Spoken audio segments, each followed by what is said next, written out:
We are very close to another weekend of great college football matchups, and comedian Funny Maine, I got three big questions going into this week. If you want to see my questions from the previous week, spoiler alert, they were pretty good, and most of them have been answered. Make sure you go follow me on Facebook or subscribe to my YouTube. But let's get into this week's questions. Do fans understand that it's okay for them to look ahead? Why I'm asking this is because there was a clip that came out before the Bama-Kentucky game where Nick Saban's wife, Coach Terry, who we all love, she was talking about the Iron Bowl. She was like, Nick, it's going to be tough to play down there in Auburn. And he was like, what? You got to, we got to focus on these games in front of us first. And everybody kind of took that and ran with it. We like to say rat poison as far as people talking about stuff that is unnecessary to winning. But why I'm asking this question is, if by some chance University of Alabama were to lose to Chattanooga, it will not be because Terry Saban or people like myself or other fans were looking ahead.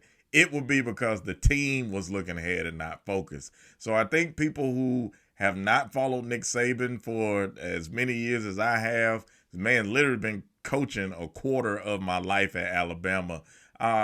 He always uses the media to send messages to his players, and this was no different. He was just telling the players, hey, don't fall for the rat poison, don't look ahead. Has nothing to do with fans. We do not control the outcome of games. It's just not how it works. Look, if you want to get mad at me for being more excited or more nervous about the Iron Bowl and the SEC championship game than I am about us playing Chattanooga, go right ahead. But I'm not going to change my position. That's how I feel. And again, like I said, Chattanooga has a chance to win, but it's not going to be predicated by anything that I've done or won't do or what I say on these videos or what I don't say. It's all about the team being locked in and focused on what they have to do.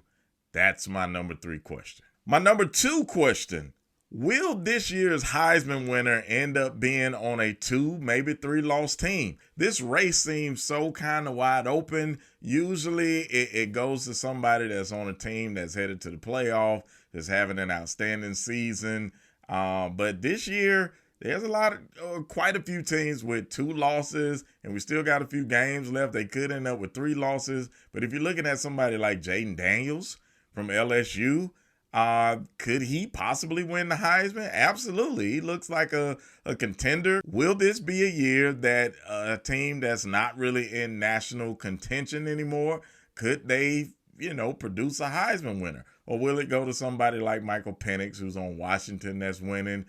Maybe the quarterback from Georgia. He's playing well, so we'll just have to sit back and watch and see. But that's my number 2 question for this week. And my number 1 question going into this week of college football.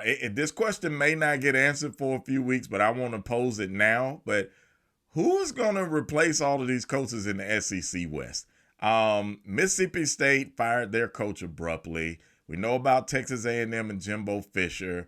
Rumors are circling around about other coaches in the SEC West. Don't want to say any names, Arkansas. But it's just so many rumors, and we don't know what's going to happen between now and the bowl season. But I've always felt for the past couple of years, man, and I know a lot of people have been chasing what Alabama has had, the success of Clemson, Ohio State, more recently Georgia. Yeah, I just don't feel like there's a lot of great coaches to go around. I'm literally looking up and down the NFL. I'm looking at the XFL, USFL. Well, I don't know where people are going to find these great coaches that are just going to come in and turn their program around in a short time.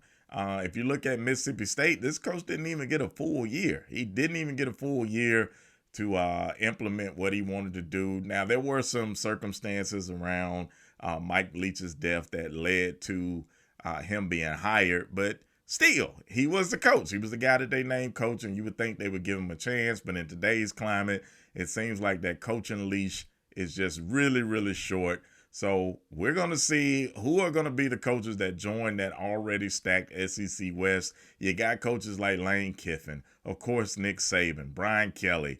That is just a stacked division of talent and great coaches. And, well, it won't be a division next year, but you get what I'm saying. So who are the coaches that are going to replace these coaches that have been ousted at SEC West schools? If you have not done so already, follow me on all of your favorite apps. I got one name on there, at FunnyMaine. Check out all of my questions. Make sure you subscribe to the YouTube page, and we're going to talk about some more college football next week.